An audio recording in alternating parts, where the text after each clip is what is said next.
छावा भाग 4. खाजगीच्या महालात मध्यभागी मांडलेल्या एका बैठकीवर गिरदीला सुखावून जिजाबाई उत्सुक होऊन बसल्या होत्या. त्यांच्या उजव्या तर्फेला एका सवत्या बैठकीवरच्या लोडाला शिवाजीराजे रेलले होते. महालाच्या भिंतीकडा धरून अंथरलेल्या बिछायतीवर माणकोजी, तान्हाजी, गोमाजीबाबा, नेताजीराव, बाळकृष्णपंत, प्रभाकर भट अशा खाशा मंडळींनी बैठक धरली होती. महालाच्या मध्यभागी जिजाबाईंना पुढा करून एका छोटेखानी दर्भासनावर सासवडचे ज्योतिषी हरभट बसले होते. त्यांच्यासमोर ठेवलेल्या लाकडी तिकाटण्यावरच्या पंचांगावर त्यांची एकटक नजर खिळली होती. कपाळावरचे सुकले गंध फोडणाऱ्या आठ्या 1-2 वर हरभटांनी उभ्या केल्या. हाताच्या बोटांची पेरे मोडून मनातल्या आकड्यांचा सरतपास घेतला. खांद्यावरच्या उपरण्याच्या नीट असलेल्या जरीकाठाचा जाबता पुन्हा एकदा ठीक बसवला. भुवया उंचावून त्यांनी आपल्या लांबसडक बोटांनी समोरच्या कलमदानातले पीस उचलले. काजळीच्या बुधलीत ते बुडवून कुलदैवताचे स्मरण करून त्यांनी आपल्या पोथीवरच्या बदामी कागदावर सरासर कुंडलीपट मांडला. ग्रहांनी आपापली घरे घेतली. बोला शास्त्री, बाळराजांच्या ललाटीचा लेख ऐकण्याचा साऱ्यांचा मनशा पुरा होऊ दे. जिजाबाईंची उत्सुक नजर हरभटांनी आखलेल्या कुंडलीपटावर जखडली. जगदंबेचं स्मरण करून आऊसाहेबांनी ग्रहयोग ऐकावा. हरभटांनी कुंडलीतील ग्रहांना आपल्या जिभेवर बसविले. बाळराजांच्या पायानं वैशाखीचा मार्तंड कुळात उपजला आहे. साक्षात रुद्र जन्माला आला आहे. रुद्र हिमालयावर राहतो तसाच उंच गडकोटांवर राहील. कुलाची कीर्ती उंच करेल. रुद्रासारखाच प्रलय तांडव मांडेल. तसाच भोळा भाबडा, तापट आणि सरळ स्वभाव असेल. रुद्राला नसते तशीच यांना मृत्यूची दिक्कत असणार नाही. आणि हरभट क्षणभर घोटाळले. उगाच त्यांनी ठीक असलेले उपरणे पुन्हा ठीक केले. आणि काय? बोला शास्त्री. जिजाबाईंना त्यांच्या आणीमधला संकोच जाणवला. क्षमा असावी. पुराणांतरी अनेक प्रसंगी रुद्र आप्तगणांकडून फसला तसाच योग या कुंडलीत दिसतो. हरभटांच्या बोलांनी राजांसह सारे गंभीर झाले. असं ते काय, आम्ही सुद्धा फसलोच की, म्हणत हसून जिजाबाईंनी साऱ्यांच्या मनावरचा ताण कमी केला. धीरावल्या हरभटांनी कुंडलीच्या कागदाची वळी करून ती थैली बंद केली. कुलदेवतेसमोर ती ठेवून तिच्यावर बेलभंडार वाहण्याची सूचना प्रभाकर भट राजोपाध्यांना दिली. जिजाबाईंनी संभावनेची बिदागी म्हणून दिलेल्या मोहरांची थैली स्वीकारून ते राजांना आणि जिजाबाईंना मुजरा घालून महालाबाहेर पडले. बैठक उठली. राजे आपल्या महालात आले. मावळतीच्या डोंगराआड सूर्याने आपली छावणी टाकली. सासवडच्या पांढरीतून सोपानदेवांच्या समाधीवरचे, सांजारतीच्या देवझांजांचे आणि घंटानादाचे निसटते सूर राजांच्या कानांवर पडत होते. एका लाकडी चौरंगावर तबकात ठेवलेल्या दवडीत राजांच्या नेहमी बरोबर असणाऱ्या स्फटिक शिवलिंगावर त्यांची नजर गेली. त्या रंगसतेज शिवलिंगाजवळ जात त्यावर शेजारच्या परडीतील बेलाची त्रिदलं त्यांनी वाहिली. हात जोडून आपले निमुळते डोळे मिटले. त्यांच्या मिटल्या डोळ्यांसमोर पवित्र शांत शिवलिंग उभे होते. कानात हरभट ज्योतिषबुवांचे बोल धावणी घेत होते. पुराणांतरी अनेक प्रसंगी रुद्र आप्तगणांकडून फसला तसा योग या कुंडलीत दिसतो. एक क्षणभर राजांची तंद्री लागली. रुद्राचे सारे गुण घेऊन आलात तशीच कोणतंही विष पचवण्याची ताकदही घेऊन आला असाल. जगदंब जगदंब असं पुटपुटत राजांनी डोळे उघडले. त्यांचे मन शांत होते. बालेकिल्ल्याच्या 24 बुरुजांवर केलेल्या दिवल्यांच्या रोषणाईने आकाशातील नक्षत्रे पुरंदरावर उतरल्यासारखी वाटत होते. पुतळाबाई भेटीला येत असल्याची वर्दी दासीनं सईबाईंना दिली. त्यांची शिणलेली नजर मधून दरवाजाकडे वळत होती.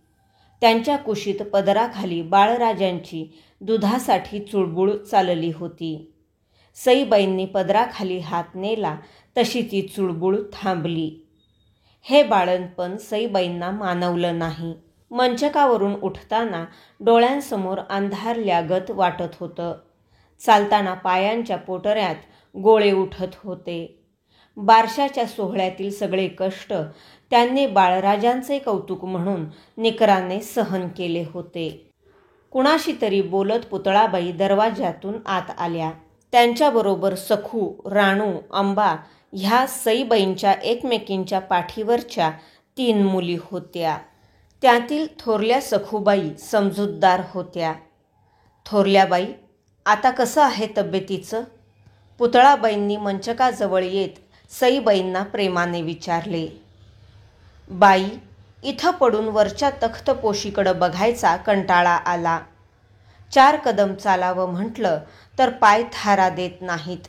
सईबाईंच्या पापण्यांभोवतीची काळी वर्तुळे बघून पुतळाबाईंचे मन थरकले. काय बोलावं ते त्यांना सुचेना म्हणून शांत चालीने भिंतीकडे जात त्यांनी सईबाईंच्या मंचकावर वाऱ्याचा मारा करणाऱ्या खिडकीचे दार बंद केले. चिरागदानातल्या ज्योती स्थिरावल्या. आऊ, आम्ही बाळराजांना घेऊ? सईबाईंच्या मंचकाशेजारी उभ्या असलेल्या सखूबाईंनी विचारले.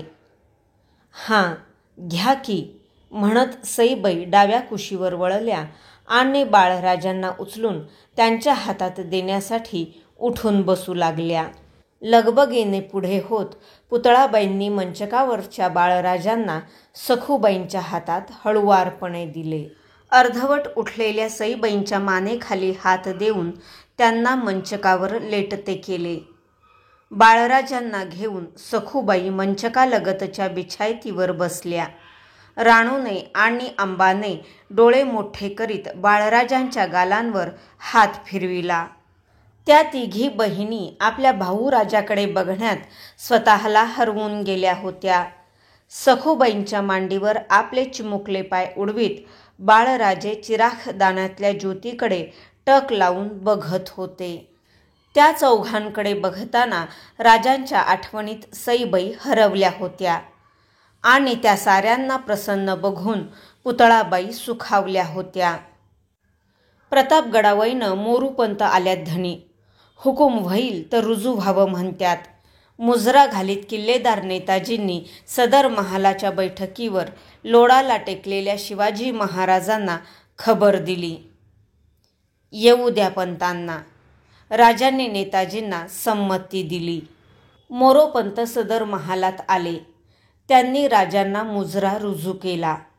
केळीच्या मोन्यासारखे ते उंच होते. त्यांचा रंग आणि भाव तसाच प्रसन्न होता.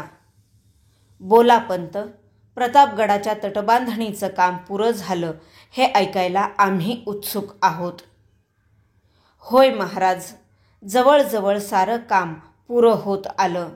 राहिलं ते जामदारखान्याची ताकद थोडी कमी पडली म्हणूनच. पण ते एवढा हिसाब धरावं असं नाही. आम्ही जातीनिशी रुजू झालो ते एक खाशी खबर स्वामींच्या कानांवर घालण्यासाठी. कोण खबर? बोला पंत. राजांच्या भुवया चढल्या. महाराज, गडाच्या तटबांधणीला मोठा शुभशकून झाला. बांधकामात कारागिरांना एका स्वयंभू शिवलिंगानं दर्शन दिलं. मोरोपंतांची मुद्रा ते सांगताना उजळून गेली. जगदंब पंत, मोठी योगायोगाची बाब आहे ही. बाळराजांचे नाव आम्ही शंभू ठेवलं आणि गडाच्या बांधकामात स्वयंभू शिवलिंग सापडलं. बघू प्रतापगड आम्हाला श्रींच्या कार्यात कोणता शुभशकून करतो ते. तुम्ही हात ओले करून घ्या. आम्ही जातीनिशी तुमच्याबरोबर प्रतापगडाकडं निघू त्या शंभोच्या दर्शनासाठी. गडाच्या दरडीवरच्या निवडुंग आणि करवंदीच्या गर्दाव्यात रंग बदललेले शेंदरी सरडे शीळ भरू लागले. त्यांना मृगाच्या पावसाचा सपळ लागला. मावळाच्या भातखाचरातील तरवे राणशेणींनी, चगाळ्यांनी आणि घाणेरीच्या काटक्यांनी जाळून कुणब्यांनी बियाण्यासाठी भाजक्या भुईची कूस तयार केली. राजे पुरंदरेश्वराचे दर्शन घेऊन आले. आम्ही येत आहोत अशी वर्दी त्यांनी सईबाईंना पाठवली. आज राजे पुरंदर उतरून प्रतापगडाकडे कूच करणार होते. त्या खबरीने सईबाईंच्या मनात काहूर माजले होते. उगाच त्यांचा हात एकसारखा बाळराजांवरून फिरत होता. आज आम्ही गड उतरणार. विचारात गुंतवा झालेल्या सईबाई राजांच्या बोलांनी भानावर आल्या. त्या अवस्थेतही त्यांच्या मनात समोर राजे उभे असलेले पाहून विचार आला. हे असंच रानवाऱ्यासारखं सपळ न देता येणं नि निघून जाणं. कुणबीने मंचकाखाली ठेवलेल्या धुणीतल्या तिखट धुराने त्यांना ठसका लागला. तब्येतीस जपा. या गडावर वारा बळजूर. आता पडत्या पावसात तो बेगुमान होईल. गैरअंदाज खुल्यावर येऊ नका.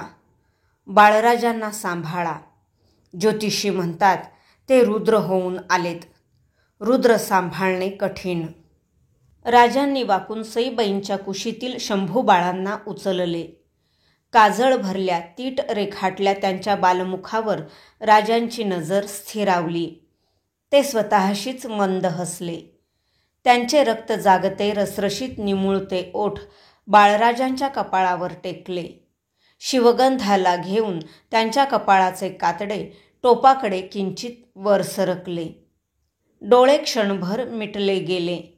बाळ शिवावर ओळंबून स्थिरावलेले ते प्रसन्न शिवबल सईबाई धुराने लागणारे ठसके घशातच रोधून एकटक पाहत होत्या. त्यांचा सावळा चेहरा उजळला होता. राजांनी डोळे उघडले. हातातील बाळराजांना सईबाईंच्या जवळ ठेवले. त्यांना बिलगते घेण्यासाठी पसरलेल्या सईबाईंच्या हातांतील नाद भरल्या कंकणांचा स्पर्श राजांच्या सडक बोटांना झाला. दोघांच्याही मनात उदंड सूर किणकिणले. येऊ आम्ही म्हणत राजे सीधे दालनाबाहेर पडू लागले. सईबाईंना काहीच दिसत नव्हते. दालनात दाटलेल्या धुरामुळे की त्या तिखट धुराने डोळ्यात उभ्या राहिलेल्या पाण्यामुळे ते त्यांचे त्यांनाच कळत नव्हते. जिजाबाईंनी हातावर ठेवलेली दह्याची कवडी ओठाआड करून राजे मोरोपंत, माणकोजी, तान्हाजी, नूरखान बेग यांच्यासह पुरंदर उतरले. प्रतापगडाकडे राजे गेले. पाठोपाठ राजांचा राणीवसा राजगडाकडे पावता झाला. ओली बाळंतीण म्हणून सईबाईंना हा पावसाळा पुरंदरावरच काढावा लागणार होता. 3 महिने तरी त्यांना हलविता येणार नव्हते. म्हणून एकट्या पुतळाबाई पुरंदरावर मागे राहिल्या. काळ्या मुंगांचे भिरे रांगा धरून पावसाळ्यासाठी लागणाऱ्या रसदीचे पांढरे अन्नकण तोंडात घेऊन उंचाव्यावरच्या वारुळांकडे जाताना दिसू लागले. खाशा महालावरच्या झडी गड्यांनी बांधून घेतल्या. सरपणाची जळाऊ लाकडे दगडी कोठारात आबादान झाली. पुरंदरच्या वाऱ्याने अलवार गारवा पांघरला. आभाळाच्या मैदानात मिरगाने ढगांची आपली काळी भरदार घोडी उतरवली. सपासप चौखूर उधळून त्यांनी मावळी मुलखावर एल्गार केला. तापले कातळ निवांत झाले. गुरगुरणारे तांबडे पाणलोट उड्या घेत कऱ्हेला सामील झाले. कुणब्यांनी तयार केलेल्या भाजक्या भुईच्या कुशी आभाळाचे दान घेऊन सुखावल्या. आता अवघ्या 12 मावळांवर 4-5 महिने राज्य राहणार होते ते या ढगांचे आणि बेलगाम पावसाळी वाऱ्याचे. कोंढाणा स्वराज्यात रुजू झाला खरे, पण राजांचा एक भावगड मात्र झुरू लागला. पुरंदरावर सईबाईंची तब्येत ढासळू लागली. जिजाबाईंनी महाडहून दुखणे पारखी गंगाधर वैद्यांना बलाऊ धाडून गडावर आणविले. गेले कित्येक रोज त्यांनी आपले वैद्यक डोळ्यात तेल घालून राबविले होते. औषधी पाल्यांचे रस, काढे, मात्राप्रयोग, शेक हर एक उपाव करून ते थकले होते. त्यांना व्याधीचे निदान कळून चुकले होते. जिजाबाईंच्या खाजगीच्या महालात ते हातातील विविध गुणांच्या अष्टमात्रा चाळवीत खाली मान घालून उभे होते. वैद्यबुवा, आमच्या सुनबाई अंग धरत नाहीत. तुम्हीहून आम्हास काही बोलत नाही. हा कोण मामला? आम्हास धीर निघत नाही. जिजाबाईंनी आपली व्यथा उघडी केली. आऊसाहेब, सारे उपाय हरले. शेक, काढे, मात्राप्रयोग, लेप कशामुळंच गुण नाही. वाऱ्याची झमकी येताच राणीसाहेबांच्या अंगावर काटा फुलतो. खिडक्या दरवाजे बंद होताच ओठाला सोक पडतो. सरकारांचा सावळा मुखोडा फिका पडत चालला. मला तरी हे लक्षण. वैद्य कसे बोलावे हे न सुचून चाच पडले. कसलं वाटतं वैद्यबुवा? जिजाबाईंचा आवाज कातरला होता. हे बाळंत व्याधीचं लक्षण आहे आऊसाहेब. वैद्यराजांचा आवाज घोगरा झाला. मान अधिकच खाली गेली. हातातील अष्टमात्रा त्यांनी कसनुशा चाळविल्या. बाळंत व्याधी? अंगावर वीज पडल्यासारख्या जिजाबाई सुन्न होऊन स्वतःशीच पुटपुटल्या. त्यांच्या अचल डोळ्यांसमोर 2 मुद्रा तरळत होत्या. एक पाठीवर मरण टाकून कबिल्याकडे पाठमोरे होत मुलुखभर दौडणाऱ्या राजांची, आणि दुसरी ज्याला भूक लागल्यानंतर रडण्याशिवाय जन्म आणि मरण म्हणजे काय हे माहीत नसलेल्या बाळराजांची. बाहेर पुरातन पुरंदर मात्र श्रावणातील ऊन पावसाचा खेळ मन लावून खेळतच होता. महाला बाहेर पडणाऱ्या विचारमग्न वैद्यांना आपल्या हातातील एक मात्रा निसटून खालच्या फरसबंदीवर केव्हा पडली हे लक्षातच आले नाही. पडलेली ती मात्रा फार फार गुणकारी होती. राजांच्या तारीफेच्या राजकारणी मामल्यात एका व्याधीवर कोणतीच मात्रा लागू पडत नव्हती. ती व्याधी होती जंजिरेकर हबशांची. दर्याची खोळ पांघरलेला, जंजिऱ्याच्या बिकट बसकणीत बसलेला सिद्धी मजलेत येईल तितुकी कोकणची किनारपट्टी तसनस करीत होता. दस्त होईल तेवढी कुणबी रियाया दर्यावरून राजरोस लोटून नेऊन गुलाम करून त्यांचा दूरदेशी विक्रा मांडीत होता. आपल्या मुलखाला पारखे होताना आक्रोशणाऱ्या या देशीच्या आसामींच्या डोळ्यांतून कोसळलेल्या आसवांनी दर्याचे खारेपण निबर केले होते. दर्याला त्याची खसखससुद्धा पर्वा नव्हती. ती वाटायला सर्जा राजा पाहिजे होता. राजांनी हे सारे हेरले होते. रघुनाथ बल्लाळ अत्र्यांना राजांनी जंजिऱ्याचा दर्या रंगविण्याचा विडा दिला. त्यांच्या कुमकेला मायनाक भंडारी, दर्यासारंग दौलत खान हे दर्याचे खास फर्जंद नामजाद करून दिले. अत्र्यांनी दंडराजपुरीचा किनारा मारून जंजिऱ्याला मोर्चे घातले. अत्रे शर्थीने भांडले. दोन्हीकडचे कैक धारकरी पडले, पण जंजिरा दस्त झाला नाही. राजांनी सिद्ध्यावर काढलेली सासवडी मात्रा लागू पडली नाही. हा सल राजांना फार रुतला. सह्याद्रीच्या शिवाला अशा कैक सलांचे विष पचविणे पडतेच. भाग 4 समाप्त.